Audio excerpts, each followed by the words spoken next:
my name's Sophie Foster, and welcome to Can We Talk About That, the local Oxford County podcast where we break down gender-based violence, what it looks like in our everyday lives, and what we can do about it. Before we get into today's conversation, just a quick heads up that we are going to be talking about topics like violence, trauma, and abuse, as well as stalking and harassment. So please just take care of yourself while you're listening. We know that sometimes things can come up that are maybe stressful or maybe trigger things that have happened to you in the past. So if you're listening and you need to take a break, please feel free to do so. You can always come back to this episode a little bit later. If you're listening and you feel like you'd like some support, please feel free to call the DASO crisis line. The toll-free number is 1-800-265-1938. It is free, confidential, and it's open 24/7. Just to note that we did have some complications with the cameras and microphones in recording this episode, and we hope that you still enjoy the show.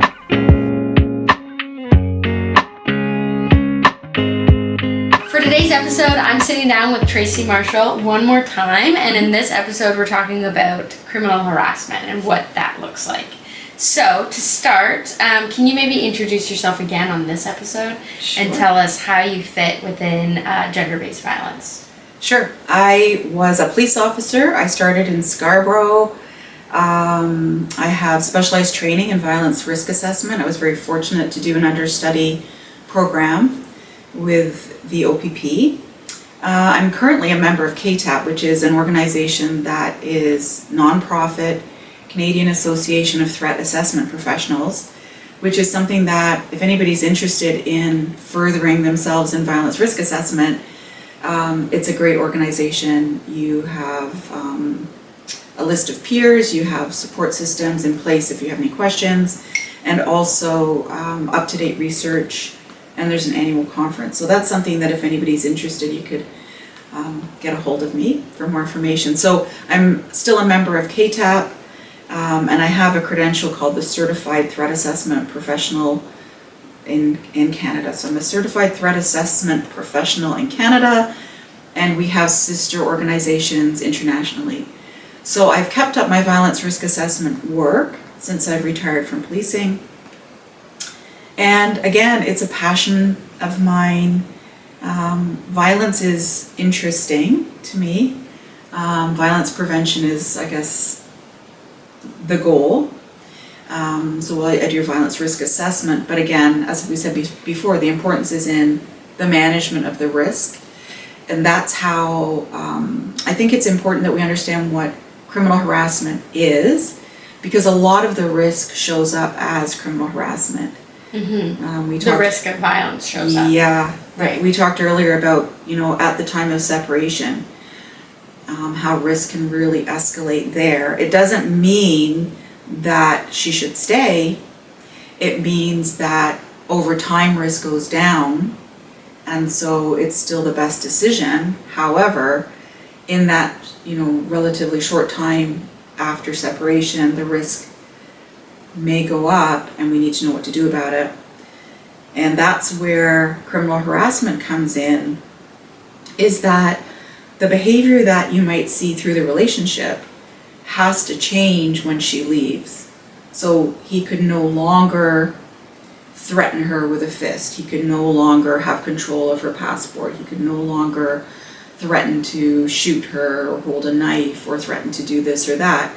So whatever the pattern of violence was over the relationship in the home, domestic violence, is now by definition very different because she doesn't live in the home anymore. So that's where it becomes criminal harassment.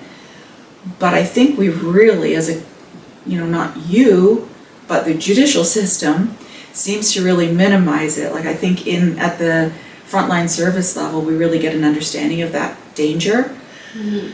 But I think that might get lost as it gets up into the criminal justice system, because harassment sounds relatively minor, and it might be minor if it happens to somebody who isn't an intimate partner.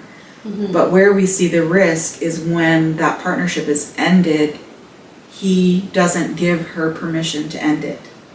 Right.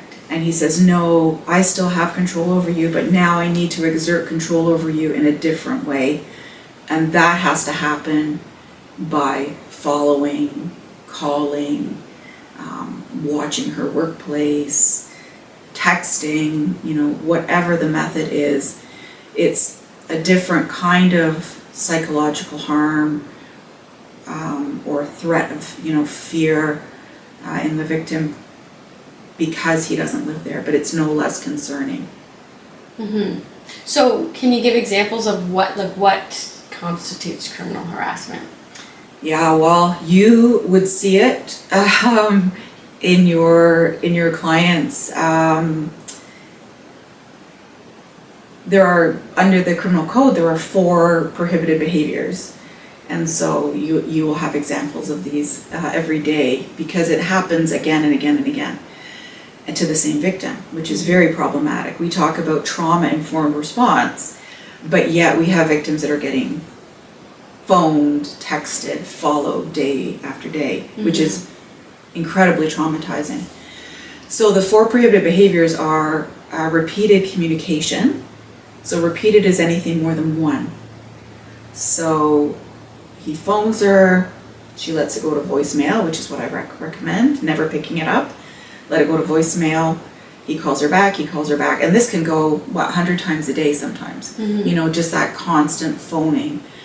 Repeated texting, we have, so that's repeated. So repeated communication in any of its forms, WhatsApp, Facebook, whatever. Repeated following, so following from place to place where, and again, repeated is more than 1.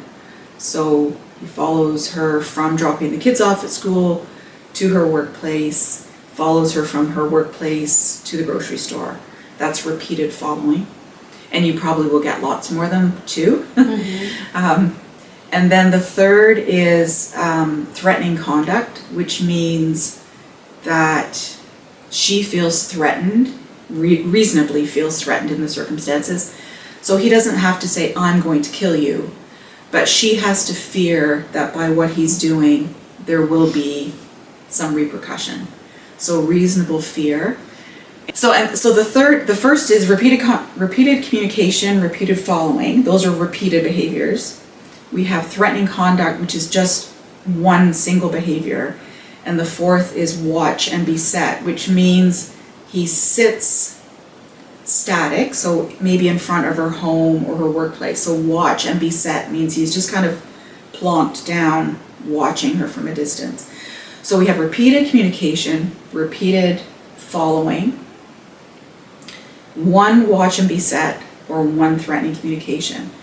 And I think it's important that frontline providers understand the definition so that when they're encouraging the victim to report to the police, for example, that you can say, this is criminal harassment, right? Yep. And encourage that occurrence to be taken, and a good investigation needs to happen with each one. So if you don't understand what it is, it's hard to advocate that, this is criminal harassment. So those 4 conducts are considered criminal harassment, any one of the 4.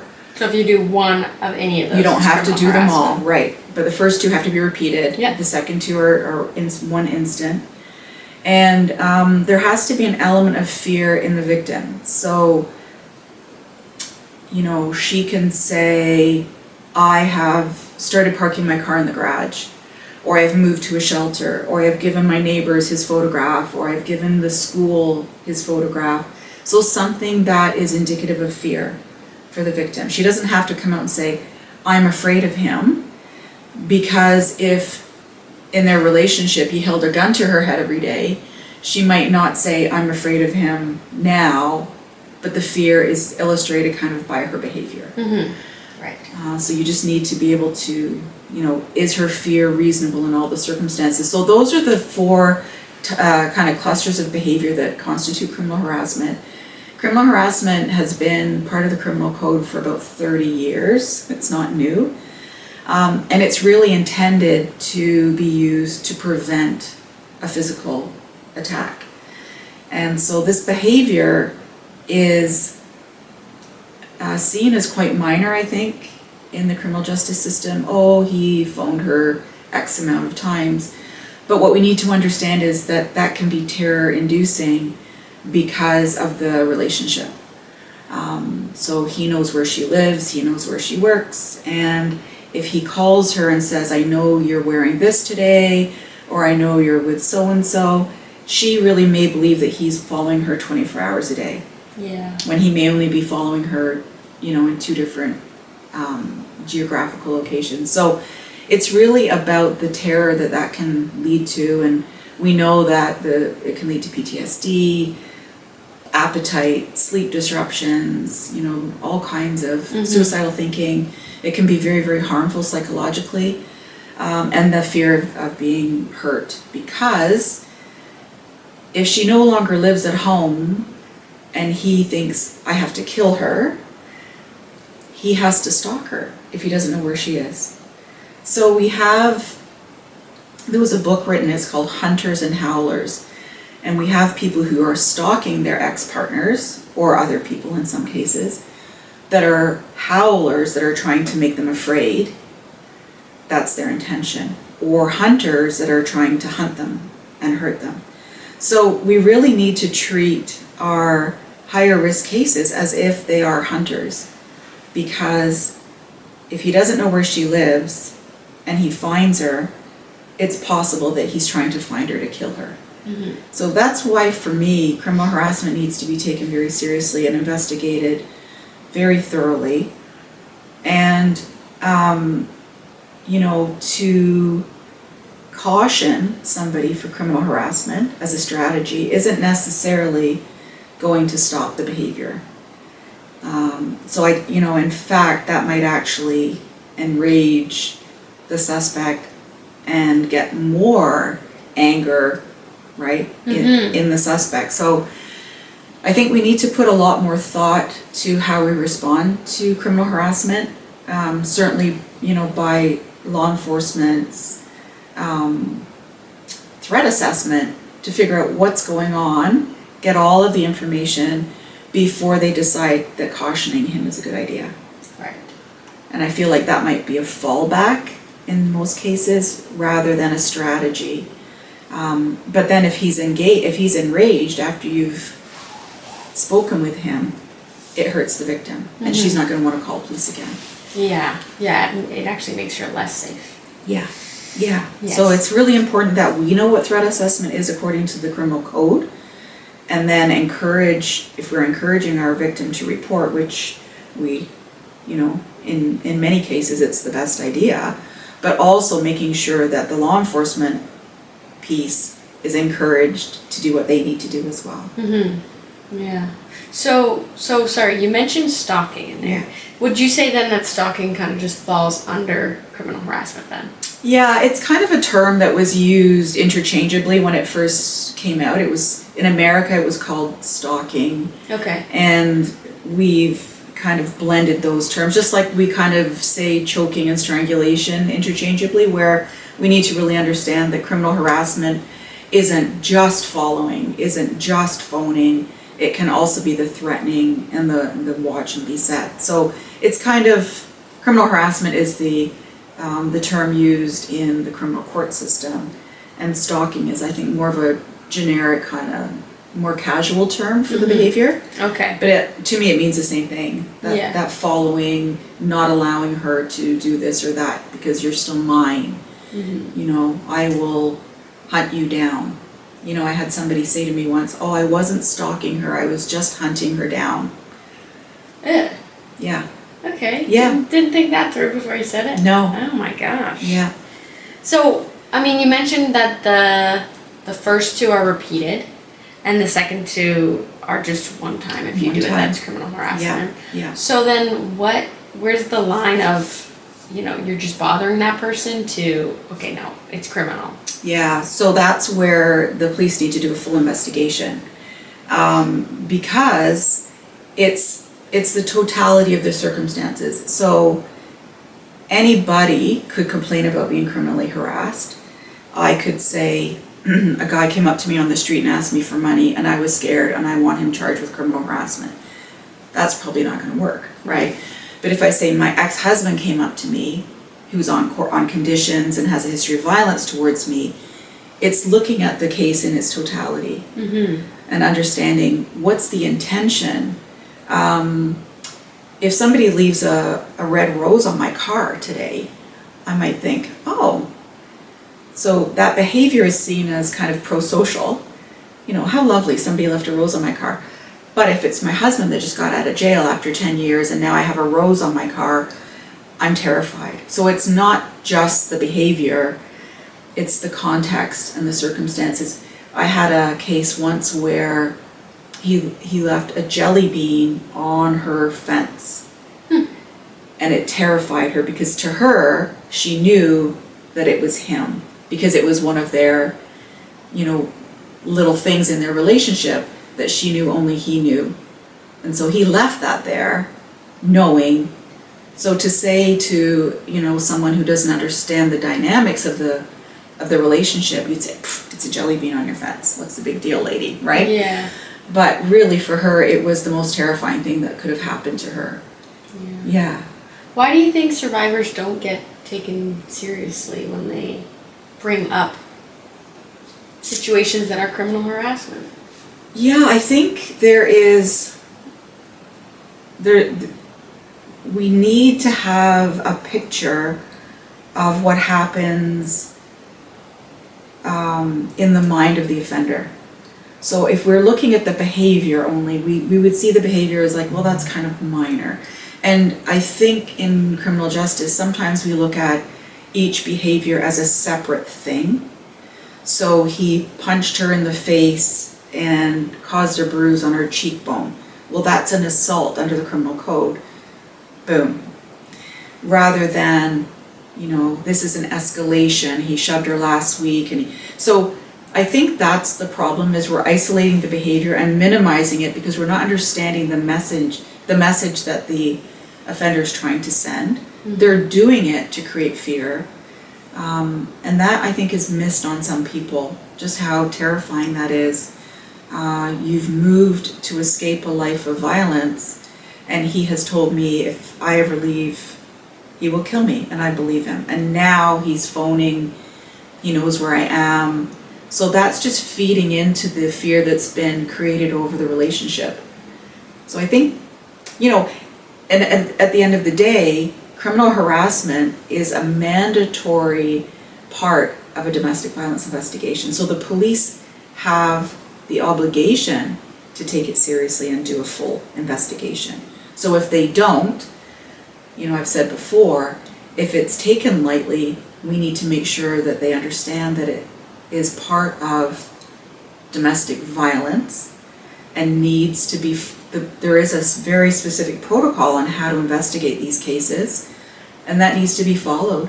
And those protocols were put in place because of May Isles inquest, because of the Hadley inquest, right? All of the unfortunate loss of life that's happened over the years, where there have been cases that haven't been managed properly. The inquest makes recommendations, and there's some recommendations very specific to the police around doing a full and proper investigation about not just physical violence against a victim, but also criminal harassment, property damage. That is all part and parcel of an investigation that is mandatory, and it needs to be done properly. So yeah, even if the officer doesn't understand how it might make the victim feel, that doesn't take away from the officer's responsibility to do a full investigation. Right, and see the bigger picture. And see the bigger picture. Because one little jelly bean means I know where you live now, even though she had relocated. So her whole safety structure just collapsed in one jelly bean. You know, and that happens in the mind of our victims. And how then are they going to go to work? You know, we talk about, if you think about this financially, which we shouldn't, but we know how intimate partner violence impacts workplace production and productivity. You know, you might be present, but you're not doing your job when you're worried about that next phone call coming in, or if he's going to come through your door, or if he's going to deliver flowers, or You know, we have victims who get signed up for magazine subscriptions. That's one kind of innovative way that their stalker is trying to contact them. They might get signed up for healthcare, like a face cream subscription. They might get food sent to their home. Oh my gosh. So the behavior is kind of innocuous, but the intent is where we really need to think, like, what is the message that they're trying to send? And that's where that criminal piece kind of comes in. Yeah, the intent to cause fear and keep that control or regain that control, right? Writing letters, come back to me or else I will kill you. You know, that is terrifying. But it's behavior that's different from intimate partner violence in the home because it has to be, because she's not there. So now he has to write a letter. We've had cases where he sent a 1 cent bank transfer. So she's opened up, and it's 1 cent, but at the bottom you can put a little message in there, you know, and that's, as our times change and as our ways to communicate change, the offenders are, you know, being more innovative with how they conduct this criminal harassment. Yeah, and find a way to communicate with Yeah. them. Yeah, that's awful. Oh my gosh. Yeah. And that is innovative. The Mhm. 1 cent thing. That's just Yeah. awful. And how do you stop that? Well, the good thing is he has to sign into his bank account to do it. Well, yeah. So it's hard to do that, you know, so that's where Anonymously. it is. And that's where the investigative piece comes in. And when he says, if you don't come back to me, I will kill you, well, that's a clue that we know who he is. Yeah. Right? So we just really need to, I think, change the minimization of the behavior, because it could be pre-homicidal behavior. And we need to take it that seriously. Yeah. Well, and the sooner we take it serious, the faster we can respond too. Yeah. Hey, so thinking about the justice system, because obviously criminal harassment, that's, you said it's in the criminal code. Yeah. So how does the justice system kind of look at criminal harassment? Is it a common charge that we see? Or is it something that, again, you feel like maybe the justice system needs to take more seriously? I think the charge is quite common now, more so, because of the mandatory charge policy with policing. So that happened as a result of the inquests, where if there's evidence that this has happened, there is no decision to be made by the victim, or in the past the victim would be asked, do you want criminal charges laid? Whereas now, if we have evidence, we must lay a charge. So I think there are a lot of charges being laid, maybe not all, but much better. But again, where a good risk assessment will help is if the case that gets sent to the court is full and complete, then I think the court will have to take it more seriously. So if we're just entering a criminal harassment charge into the court, you know, he followed her 4 times, let's say, without all of the history, without all of those 15 risk factors, we're setting the court up for failure, because we're not giving them the history as it relates to risk. So I think, again, the more community information we have, the more community information sharing we do with the police, the more streamlined our system is, the better information gets to the court. And if the court then makes a bad decision, it's shame on them. Mm-hmm. But if we're not putting all of that information in a package for them, then that's where we can improve, I think. Yeah, that makes sense. So in our previous episode, we talked about safety planning and just kind of risk assessment in general. But if someone's listening to this episode and they feel like that's exactly what so-and-so is doing to me, what would you want to tell them? What should they do? I would really start by writing down what's happening and when. So even if he has phoned you once and it's not yet repeated, the more evidence that you can gather, the better. And sometimes it's very hard to think like that when you're terrified. So if you're concerned that he is stalking you or following you or repeatedly, communicating with you, the best thing you can do is start making a log of what happened. Don't delete phone messages. Rather than picking up the phone, if you think it's him or you don't recognize the number, because people can change the ID, caller ID. Rather than picking it up, let every call that you don't recognize go to voicemail, because that's evidence.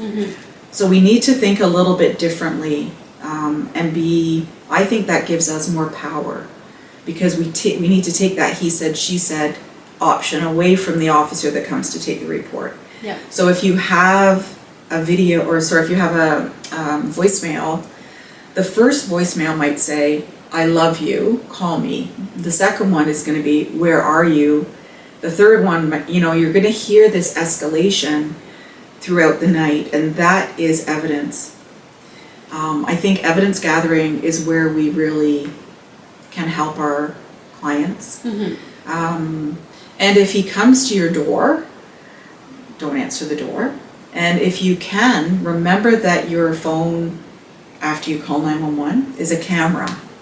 And if you can get upstairs to a place that you're safe and get, photographs or video, then it's no longer just your statement. So there are many things that we can talk about as far as safety planning, but a lot of them involve thinking on your feet and being able to put the fear aside in the moment. Make sure you're safe, but once you've called 911, think about, can I take a picture of that car driving by? Safety planning in the workplace is important. If you're working at the front of a business, think about, let your employer know. It's hard sometimes, but it's important for your safety and the safety of others to know that something's going on. And your employer has an obligation to put you in a different location, for example. At the workplace, have somebody else leave your phone's voicemail rather than your voice. Have a neutral party leave a voice. You've called Tracey, please leave a message. Things like letting your supervisor at work know that if anybody calls, not to give them my hours or whether I'm here today or not. Right. So that's something that's simple to do, but very important. It could be really helpful. It could be really helpful. And also to make sure that she knows that there was a call for her asking where she was. Yeah. And that's a dynamic risk factor that would tell me there's a potential escalation of risk here because he's actively looking for her. So why? We know, Ralph and Jillian Hadley. Ralph went to Jillian's house with a whole bunch of items that he collected over time, and he'd written out his last will and kind of the reasons why he was going to kill Jillian, and that takes time. And so someone who's really kind of ruminating on killing their partner needs to know where their partner is, what their schedule is, and that kind of information should be very concerning. So, the police need to take a report anyway, even if it doesn't meet the criminal harassment threshold yet. So let's say he's phoned and hung up, and that's very much terrifying to the victim. And he hasn't called in 10 years and he doesn't know where she lives, but now he phoned once. That could be considered that threatening conduct, right? So it's fear-inducing. So it needs to be reported, and if it continues, even though that first report might not result in a charge, it sets the groundwork, and the next time the charge might be possible. Because if we don't report to the police because we don't think they're going to do anything, I think that hurts us, not helps us, because we really need to make it known in our community. We call it an epidemic, but if we don't make the police reports each and every time, then it might look like the statistics are going down. And, the chief or the commander of the division might say, oh, well, my calls for service were down, we're doing a great job. In fact, to me, that says people aren't trusting you to make the phone calls that they need to make. Because it's happening a lot more than what's reported. Yeah, a lot more. So I think it's really important that for funding, community-wide, we really get a clear picture of what's going on in the community. And again, if we're not feeling that we're being heard, or if the information isn't being treated seriously, we can always phone that person's supervisor or send an email or ask for some clarification. Is there something that I'm missing here? Because it seems to me that this meets the criminal code definition of criminal harassment. Yeah. Can you help me understand? Yeah. Well, and I think many of us, listening, and even myself, I can think of many, many, many times, whether in my life, my friends, family, life, that criminal harassment was happening and nobody did anything about it. Yeah. Yeah. Which is awful. It is. Yeah. Scary. And if you're already afraid and you've left your partner and this is happening, you think, oh, the worst is over, I've left. But then you think, oh no, what are they going to do now? It's still going on. Yeah. Yeah. Okay, well, thank you so much for coming on, because, I wasn't sure who else would come on and talk about criminal harassment, so I'm happy to have this more kind of specific understanding with you. Thank you so much. Thank you. Thanks so much for listening to this episode of Can We Talk About That? A big thank you to Tracey Marshall for coming on our show and sharing her insights. If anything in this conversation maybe brought something up for you that you'd like help working through, please feel free to call the DASO crisis line. The toll-free number is 1-800-265-1938. It is free, it's confidential, and it is open 24/7. We'll be back with more conversations that help us to break down gender-based violence in our everyday lives. We'll see you on our next episode.